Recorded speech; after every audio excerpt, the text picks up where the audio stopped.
Today we'll be going over a new Alexa Bliss theory, a Roman Reigns rumor, AEW's latest teaser, and more. Let's start things off with this new Alexa Bliss theory because depending on what happens over these next few weeks here, WWE might have written themselves into another logic issue and big flaw for Alexa's story.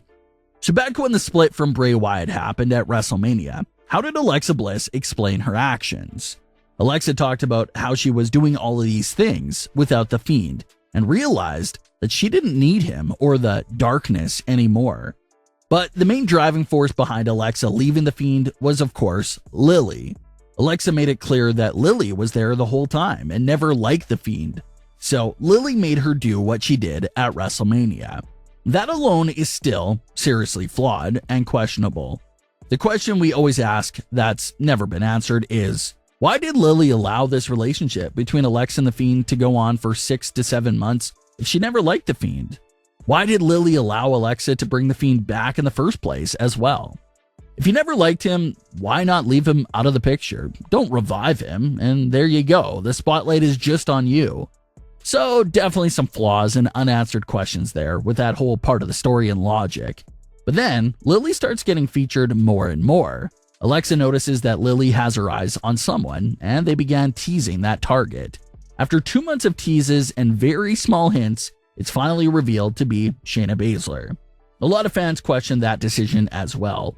With no history or real narrative being there with Shayna, it's hard to really come up with any explanation for Alexa and Lilly's fascination with Shayna. If Alexa and Lilly would have targeted Charlotte, that makes more sense because there's history there. Charlotte defeated Alexa Bliss back in Survivor Series 2017, and Charlotte looks at herself as being the top star in WWE. So it made sense with multiple narratives to go after Charlotte. Then of course, Nia Jax. We saw a very brief version of that on Raw where Nia said they used to be close friends, and that led to that match. But given all their history and even WrestleMania history, Nia Jax would have made sense being the main target as well. But instead, the main target was Shayna, where there's no real backstory or history there. But Lilly still attacks Shayna and follows her backstage before getting trapped in a room with her. The segment was not well received by a majority of fans and had everyone turning on the story for the most part. We discussed how it was too early to trash the backstage segment, and that the follow-up to that segment would determine if it was truly bad or not. So, the follow-up we got was no Shayna Baszler on Raw, with Alexa Bliss saying that Lilly has left and has gone in timeout. So, not that much to work with, but we know for sure that we'll see Shayna at Hell in a Cell.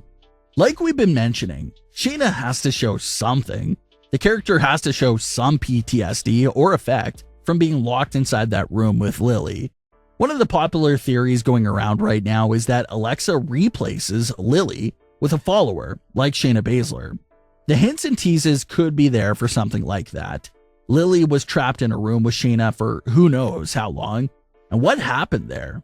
Alexa also shows the ability to hypnotize people on Raw. So what if she puts that all together to gain this full control of Shayna? Another sort of story flaw and logic flaw WWE has opened up with the removal of Lilly is Bray Wyatt. The Fiend was chased off and split from Alexa Bliss because of Lilly. But with it appearing that Lilly may be done, does that open the doors back up for Bray Wyatt's return and even possibly a reunion with Alexa Bliss? There was also that TikTok live stream a few weeks back where Alexa and Lilly watched back the Fiend's return from March. Alexa Bliss seemed to be her normal pre-Lilly self and started cheering for joy when watching back the Fiend's return. It was only when she looked over at Lilly that she stopped cheering. So, are those old feelings still there for Alexa Bliss? And now with Lilly possibly being gone, does that mean there's no longer anyone there to stop Alexa's obsession with the Fiend? Does that reopen the door for the Fiend's return? It could also hurt his return because what if the whole narrative of his return was coming back for revenge on Lilly? Well, that's not possible if she's gone now. So Alexa Bliss's story is sort of at another weird spot with this apparent removal of Lilly. Could Alexa be bluffing and Lilly pops back up at Hell in a Cell or something like that? That surely can happen, but if Lilly is legitimately out, that raises more questions than answers. Does Alexa stay in this character with no Lilly influence? Does she go back with Bray? Does she go back to her normal self? That's what we'll have to pay close attention to here. There's some new rumors circulating about WWE's plan for Roman Reigns.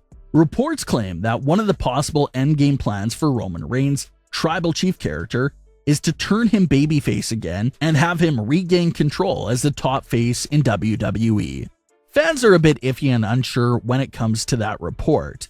Obviously, this is the best version of Roman Reigns we've ever seen, and it's by far the best story going in WWE right now. And it's sort of like the old saying, if it's not broke, don't fix it. Everything is going perfectly fine right now with Roman Reigns. But if they try rushing or having this sudden face turn, things may get a bit shaky. There's just so much story left to tell with this heel version of Roman Reigns. Now, if this heel turn is planned for the next year or two, then that's fine. They'll likely give you enough time to make a slow and gradual change into Roman's character. Maybe there's this long program and storyline that shifts Roman's character over a long amount of time. Something like that would be fine.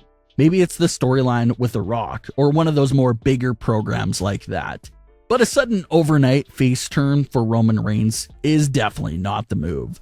And considering the very special and critical attention Roman's story gets, there shouldn't be anything to worry about. Everything is extremely well planned and thought out. So if you are in fact planning a face turn, it'll most likely be well written and make perfect sense. Maybe he does eventually go back to being a full babyface, or maybe even a more neutral character. The best thing about being a neutral character is that you can flip the switch at any time, go back and forth, and your list of possible opponents opens up a bit more since you can face the heels and babyfaces now. But we'll have to see how that transition goes for Roman Reigns over these next few years here. AEW drops another big tease for former WWE superstar. AEW released a new photo shoot with some of their stars in the ring. All of the usual faces were there, but there was one hint thrown in there that caught some fans' attention. Paul White, formerly known as The Big Show, could be seen in the middle of the ring, wearing new ring gear. The reason why this is a big deal is because Paul has been signed with AEW for a handful of months now, but has never stepped foot inside the ring to compete. All of his roles in AEW so far have all been non-wrestling roles. But the fact that there's this new photo shoot with him in the ring, wearing new ring gear that we've never seen before, is a very good sign that he'll be back in the ring eventually. That's what they said back in February, that he would wrestle at some point, but word on that has been quiet over the last few months. But seeing Paul in his new ring gear and taking part in this photo shoot has started to back up the discussion once again. AEW also has Mark Henry under contract as well, and Mark Henry could possibly be going down the same path as Paul White. Maybe some non-wrestling roles at first, but the main end game for Mark Henry is obviously for him to get back in the ring, something that he hasn't done in several years. So, look forward to seeing those two former WWE stars being inside the AEW ring. But what are your thoughts on today's stories? Leave your comments. Don't forget to subscribe and leave a like if you enjoyed. Thanks for watching, guys.